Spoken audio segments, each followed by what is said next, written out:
बिस्मिल्लाहिर्रहमानिर्रहीम। बेरोज़गारी, मोहताजगी, मक़रूज़ होना, दुखी होना और हर मसले, हर मुश्किल, हर परेशानी का हमारे सामने मुंह खोल के खड़ा हो जाना, ये ऐसा मसला है जो पाकिस्तान से सिर्फ मुताल्लिक़ नहीं है, दुनिया के हर ख़ित्ते में ये मसाइल हैं कि मैं अमेरिका में रहता हूँ या रहती हूँ, मेरे मसाइल अमेरिका के एतबार से बहुत पेचीदा हैं।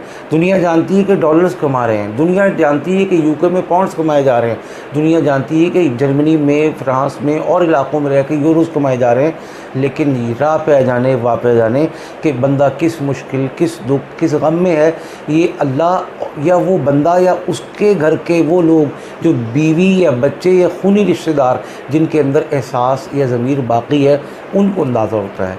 अब क्या तरीक़ा हो कि अल्लाह हमारा मट्टी को भी सोना फरमा दे, हमारा हर कदम खुश्क जगह पे पड़े, यानी हम महफूज तर होते जाएं माशी तौर से। हमारे दुख, हमारे गम, हमारी परेशानियाँ सारी की सारी एक एक घर के हमारा घर छोड़ दें, हमारा साथ छोड़ दें। इसकी जगह अल्लाह की रहमत, नबी पाक सल्लल्लाहु अलैहि वसल्लम की मोहब्बत और नज़र शफ़क़त शामिल होती चली जाए, जिससे हमारी सिर्फ दुनिया ना बने बल्कि आखिरत भी संवरती चली जाए। ये इंतहाई ज़रूरी चीज़ है। लेकिन इसमें मसला ये है कि शौहर निकलता है रोज़गार कमाने के लिए, मुलाजमत के लिए, कारोबार के लिए, सुबह का गया, रात वापसी के वक्त का कोई इल्म और तयन नहीं है कब आना है।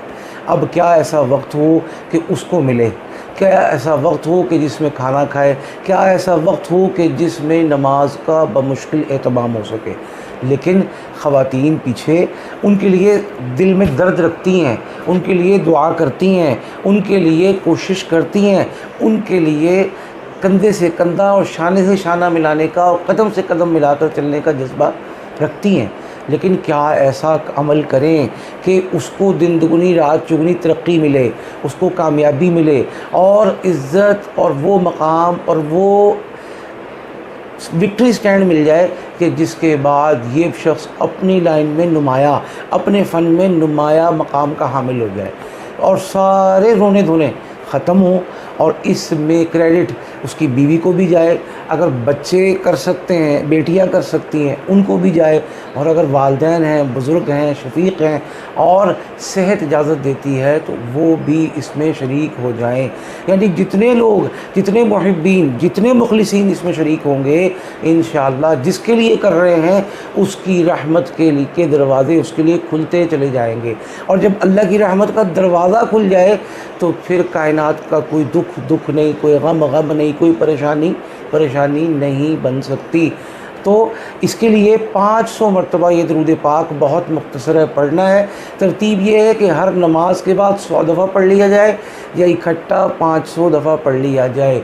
और ख़वातीन भी नापाकी के अय्याम में या उन दिनों में जिन दिनों में नमाज नहीं पढ़नी, इसका एहतमाम करती हैं, कर सकती हैं, इजाज़त है, जायज़ है। और अगर बच्चे हैं तो बच्चों को, अगर 2-3 बच्चे हैं, उन 2-3 से मिलवा के भी 500 दफ़ा पढ़वाया जा सकता है।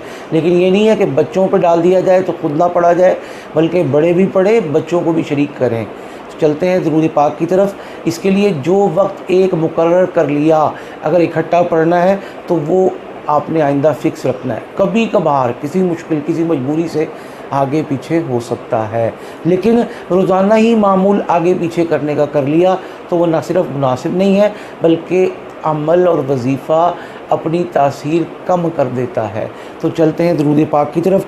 दरूद पाक है सल्लल्लाहु अलैहि सय्यिदिना मुहम्मदिन व आलिहि वसल्लम। मैं दोबारा पढ़ रहा हूँ, सल्लल्लाहु अलैहि सय्यिदिना मुहम्मदिन व आलिहि वसल्लम, सल्लल्लाहु अलैहि सय्यिदिना मुहम्मदिन व आलिहि वसल्लम। ये दरूद पाक पढ़ेंगे, अल्लाह पाक आसानियाँ, बरकतें और दिन दुगनी रात चुगनी तरक्कियाँ नसीब फरमाएंगे।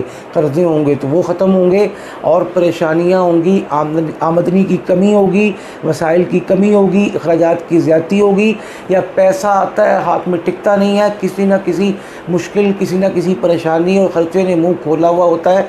सारी चीज़ें इंशाल्लाह एक एक करके ख़त्म होती चली जाएंगी। इस अमल को पढ़ना कब तक है मेरे भाई और मेरी बहनें, दुनिया भर में उन सब के लिए पैगाम है कि एक दवा अल्लाह ने आपको फ़ायदा दिया, रहमत का दरवाज़ा खुला, गम गज़ब मुसीबत का दरवाज़ा बंद हुआ, तो कोशिश करें इसका तसलसल रखें। 40 दिन के बाद आप अगर कभी मिसिंग हो भी जाए तो परेशानी की बात नहीं है, क्योंकि 40 दिन में वो बुनियाद और मजबूती हासिल हो गई है कि अमल आपके साथ रच बस गया है, यूज़ टू आप, और वो आपके साथ हो गया है। तो अब कभी मिसिंग हो जाए, हफ्ते को, जुमे को, इतवार को, छुट्टी वाले दिन तो कोई बात नहीं, लेकिन आम अय्याम में कोशिश करें, सफ़र हज़र में कोशिश करें, ट्रैवलिंग में कोशिश करें, दुकान कारोबार पर बैठ कर पढ़ने की कोशिश करें। इसके बाद तो फिर आपके लिए कोई पाबंदी ख़ास नहीं रहेगी, जब मर्ज़ी जैसे मर्ज़ी करें। 40 दिन भरपूर एहतमाम वक्त का फ़िक्स करके और ख़ामोशी से अलग बैठ के पढ़ना है। उसके बाद फिर कसरत से पढ़ते रहें, 500 की तादाद पूरी करते रहें, जैसे कैसे भी हो जाए। अल्लाह पाक हम सबको कामयाबी नसीब फरमाए।